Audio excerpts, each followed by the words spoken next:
2017, moments before prison break. Putnam County 911. We have a GDC bus.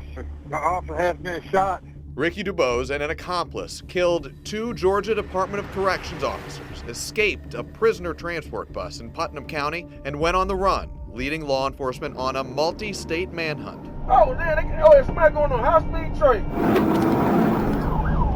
It was a non-stop 72-hour crime spree until they were arrested. Putnam County Sheriff Howard Sills says officers finally caught the pair in Tennessee and brought them back into Georgia custody. Dubose was sent here, the Georgia Department of Corrections Special Management Unit in Jackson, about 45 miles south of Atlanta. The SMU unit is by design to house the baddest of the bad.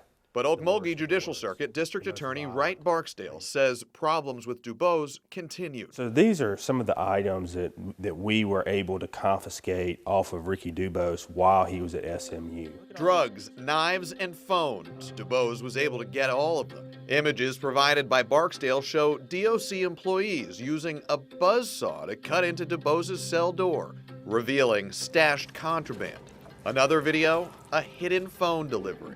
This is somebody who killed 2 law enforcement officers. Absolutely. Was housed at what's supposed to be the most secure detention facility in the state of Georgia, and he was still able to get all of that contraband. Correct. Internal records show 20 SMU corrections officers have been fired since 2021. It is not an isolated problem. Barksdale says a lack of competitive pay for guards has led to cratering staff levels and less qualified applicants across the entire state prison system. Those guards are not running the prison. According to him, corrections officers are sometimes tasked with guarding an entire unit of inmates by themselves.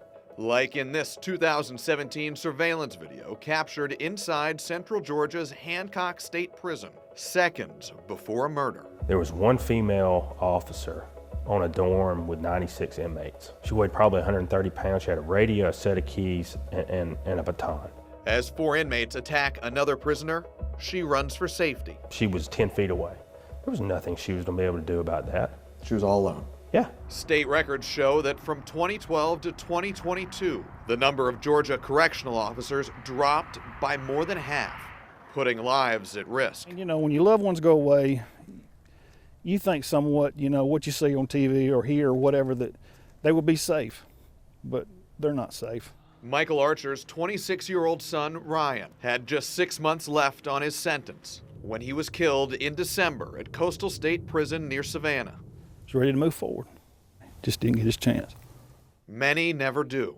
According to records obtained from the Department of Corrections, nearly 100 Georgia prison inmates were killed between 2021 and 2023. What needs to be done to make this situation better? I wouldn't be past something as extreme as the National Guard coming in. But for Youtha Dorsey's son, Martell, even that wouldn't be enough. She says he'd been approved for early release and was waiting for paperwork that would never come. The DOC confirms he died here in November at South Georgia's Calhoun State Prison.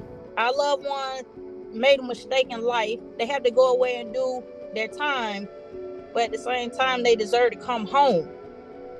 Now, the actual chances of the National Guard getting involved here are probably pretty slim.